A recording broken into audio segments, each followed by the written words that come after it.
O Senhor esteja convosco. Ele está no meio de nós.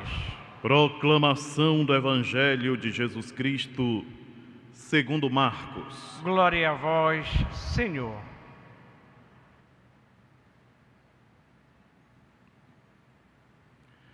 Naquele tempo, Jesus e seus discípulos chegaram à outra margem do mar, na região dos Gerazenos.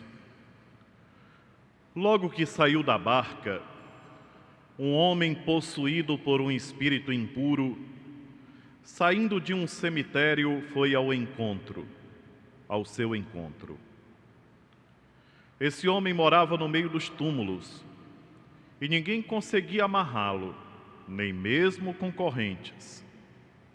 Muitas vezes tinha sido amarrado com algemas e correntes, mas ele arrebentava as correntes e quebrava as algemas, e ninguém era capaz de dominá-lo.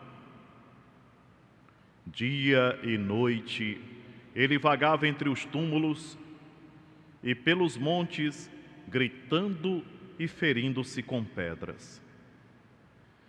Vendo Jesus de longe, o endemoniado correu, caiu de joelhos diante dele e gritou bem alto: Que tens a ver comigo, Jesus, Filho do Deus Altíssimo? Eu te conjuro por Deus, não me atormentes. Com efeito, Jesus dizia: Espírito impuro, sai desse homem. Então Jesus perguntou: Qual é o teu nome? O homem respondeu: Meu nome é Legião, porque somos muitos. E pedia com insistência para que Jesus não o expulsasse da região. Havia aí perto uma grande manada de porcos, pastando na montanha.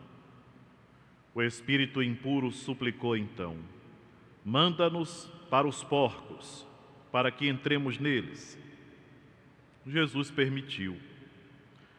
Os espíritos impuros saíram do homem e entraram nos porcos, e toda a manada, mais ou menos 2.000 porcos, atirou-se monte abaixo para dentro do mar, onde se afogou. Os homens que guardavam os porcos saíram correndo e espalharam a notícia na cidade e nos campos. E as pessoas foram ver o que havia acontecido. Elas foram até Jesus e viram o endemoniado sentado, vestido e no seu perfeito juízo. Aquele mesmo que antes estava possuído pela legião, e ficaram com medo. Os que tinham presenciado o fato explicaram-lhes o que havia acontecido, e com o endemoniado e com os porcos. Então começaram a pedir que Jesus fosse embora daquela região. Enquanto Jesus entrava de novo na barca, o homem que tinha sido endemoniado pediu-lhe que o deixasse ficar com ele. Jesus, porém, não permitiu. Entretanto, lhe disse: Vai para casa, para junto dos teus, e anuncia-lhes tudo o que o Senhor, em sua misericórdia, fez por ti.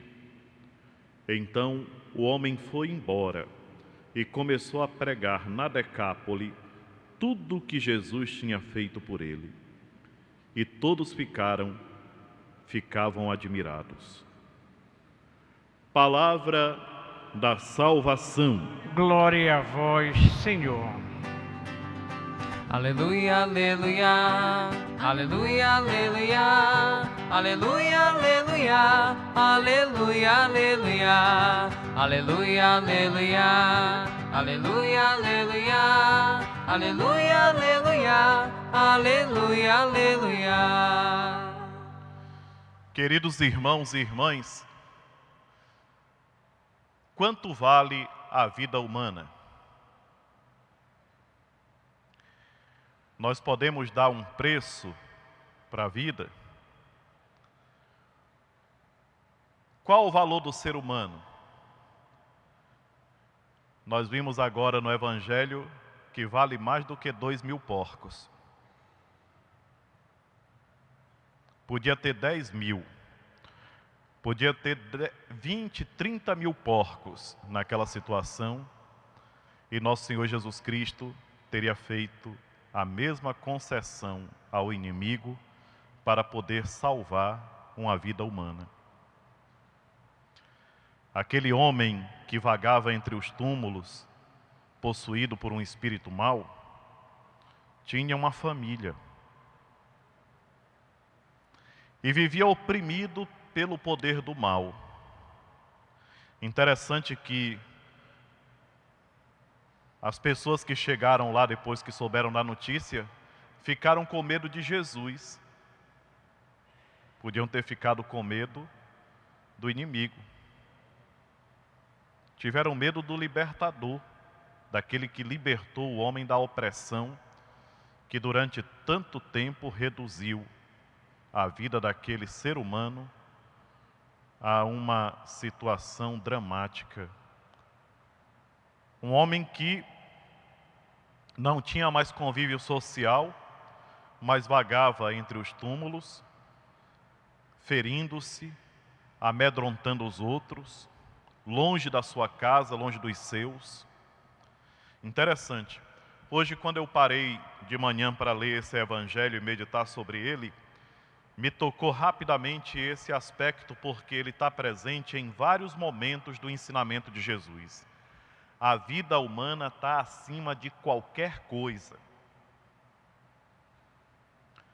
É o resumo daquilo que aconteceu na parábola do bom samaritano.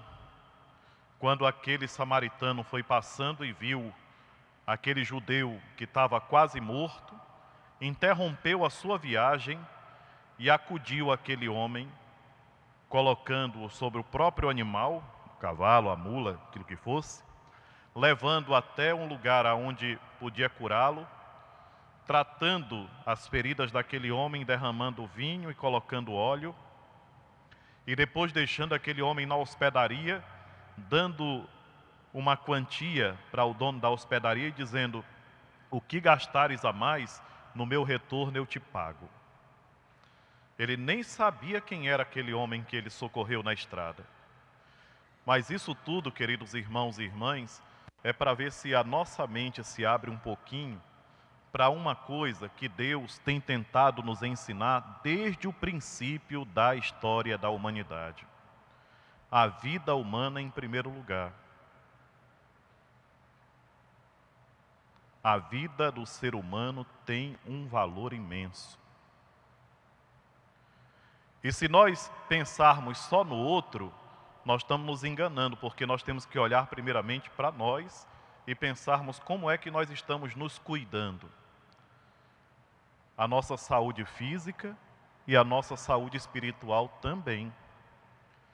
Como foi que nosso Senhor Jesus Cristo ensinou para aquele que perguntava qual é o maior mandamento? Ama o teu próximo como a ti mesmo. Quem não tem amor por si, não ama o seu semelhante.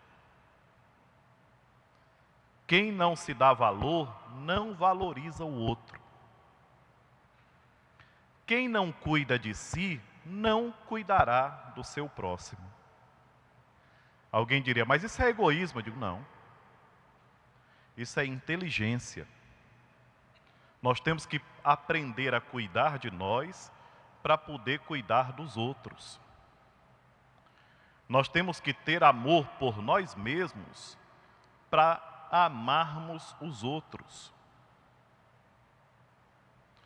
Quem tem amor ao dinheiro, esquece de si. Quantas pessoas que não cuidam da saúde, por quê? Porque são loucos pelo dinheiro e esquecem da própria saúde. E tem tantos exemplos para a gente olhar por aí. Interessante que a raiva daquele pessoal foi porque se perderam 2.000 porcos lá que caíram. E às vezes a gente se pergunta assim, mas por que aconteceu isso? Essa troca, esse acontecimento aí? Porque o demônio, ele é o autor do mal. O que ele quer é fazer a maldade. Então a maldade que ele podia fazer naquele momento, naquele contexto, era acabar com aqueles porcos. Ele sabia que nosso Senhor Jesus Cristo não permitiria a ele fazer outra coisa. E nosso Senhor permitiu para quê? A gente se pergunta. Ele não podia ter dito, não, passa daqui. Nem para lá, nem para acolá, nem para lugar nenhum. Nosso Senhor quis dar uma demonstração para todos nós, para quem estava naquela época e para nós que estamos aqui agora, de que Ele tem o poder nas mãos. Que tudo acontece pela vontade dEle.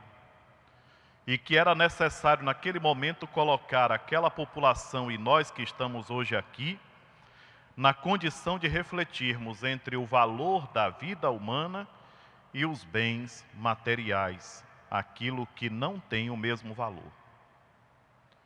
Esse evangelho nos ensina muito, muito, muito, muito. Primeiro que a maldade é própria do espírito das trevas, do encardido, como dizia o falecido Padre Léo, né? Ele não faz o bem. Segundo que, entre a vida humana e uma outra coisa, nós temos que tutelar sempre a vida humana. Nós temos que resguardar sempre o ser humano. É essa perda de valor que tem nos assustado nos últimos tempos. A gente se assusta vendo as notícias, assistindo os jornais, as cenas de violência, as situações que acontecem. Por quê? Porque o ser humano foi tirando o próprio valor que tem. Procuremos meditar, queridos irmãos e irmãs, sobre esse evangelho e que, ao sairmos hoje dessa igreja, nós tenhamos bem claro que Deus nos ensina que o maior valor é a vida do ser humano. Interessante. Tem muitas coisas aí que, às vezes, as pessoas não param para refletir. Mas como foi que o mal entrou na vida daquele homem? Ele deu espaço. Se a gente dá espaço, o mal ocupa o espaço que é liberado. É por isso que é importante manter sempre nossos ouvidos bem abertos para acolher a palavra de Deus. É por isso que nós temos que rezar, não só de vez em quando, mas o dia todo. A oração tem que fazer parte da nossa vida, tal qual o ato de respirar, de se alimentar, de se hidratar. Nós temos que orar frequentemente. A todo momento nós temos que estar em oração. Porque à medida que nós rezamos, nós abrimos espaço para o Espírito Santo de Deus. E o Espírito Santo de Deus não nos conduz pelo erro. Não. De maneira alguma. Hoje nós vimos, na primeira leitura, a situação de Davi sendo espraguejado por aquele inimigo dele e tal. E Davi, num ato de humildade, não só permite que aquele homem continue insultando, mas até reconhece diante dos seus oficiais que ele estava merecendo aquele insulto. Por quê? Porque ele deu brecha, ele abriu espaço. Sendo ungido para a missão de ser rei, ele não foi capaz de manter a guarda, de fazer as suas orações, de abastecer-se do Espírito Santo de Deus, de preencher a sua vida com a presença do Altíssimo. E aí então, naquele momento, só restava ele baixar a cabeça diante do que xingava e dizer: deixa porque ele está xingando porque Deus permitiu. Queridos irmãos e irmãs, procuremos ter mais atenção à palavra de Deus. Nós temos todos os instrumentos que precisamos para crescer espiritualmente. E nós não podemos, de maneira alguma, perder essas ocasiões. Celebrar uma missa, participar de um momento especial como esse, colocar-se na presença de Deus, daqui a pouco voltar para casa e em casa lembrar que você levou consigo aqui uma bênção e rezar na tua casa. Quantas vezes nós esquecemos dessas coisas que são essenciais, são coisas muito pequenas, mas que poderiam fazer a diferença. A gente rezar dentro de casa, na hora que entra, colocar a mão na porta de casa e dizer: Senhor Jesus, esta casa te pertence. Toma posse dessa casa, Senhor. Senhor Jesus, eu te entrego a minha família, que a tua misericórdia reine aqui dentro. Queridos irmãos e irmãs, sejamos homens e mulheres de oração.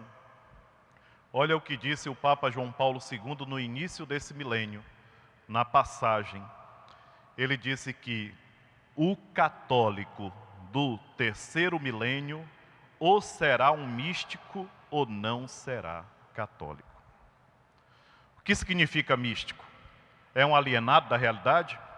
É uma pessoa que vive com a cabeça na lua e não percebe nada que acontece ao seu redor? Não. O místico é uma pessoa que esforça-se todos os dias para estar na presença de Deus em oração. E nós temos que ter muito cuidado, isso eu falo primeiramente para mim. Ter cuidado que não basta só dizer Senhor, Senhor. Lembram do que Jesus falou no Evangelho? Não adianta só dizer Senhor, Senhor. É preciso viver em constante oração. Aí alguém diz assim, isso é loucura. Eu digo, não. Isso é sabedoria. Peçamos ao Espírito Santo de Deus que nos dê a sabedoria. Aquele homem que foi libertado daquela legião de demônios que o atormentava, tornou-se discípulo de Jesus sem precisar segui-lo. Interessante que quando ele viu Jesus entrando na barca, ele correu e disse, quero ir também. O Nosso Senhor disse, não. Não, porque eu preciso de você aqui. O seu testemunho fará com que muita gente acredite no que aconteceu. Se ele entrasse na barca e fosse com Jesus lá por outro lado, com o tempo o pessoal ia esquecer. Ia dizer, mas quem era esse cara? E alguém ia dizer assim, sabe lá se existiu? Isso é conversa. Enquanto que não. Até o final da vida, ele foi um testemunho para quem chegava perto, que de fato o poder de Deus é maior que qualquer coisa. Oh, queridos irmãos e irmãs, façamos também da nossa vida esse testemunho de fé. Não nos deixemos tomar pelas adversidades, mas que nosso olhar seja fixo em nosso Senhor Jesus Cristo e olhando para Ele, o nosso Mestre, não demos espaço para nada que possa nos atrapalhar, mas cresçamos cada dia como verdadeiros filhos e filhas de Deus, de modo particular, valorizando o ser humano, respeitando a vida. Seja louvado nosso Senhor Jesus Cristo. Para sempre seja louvado.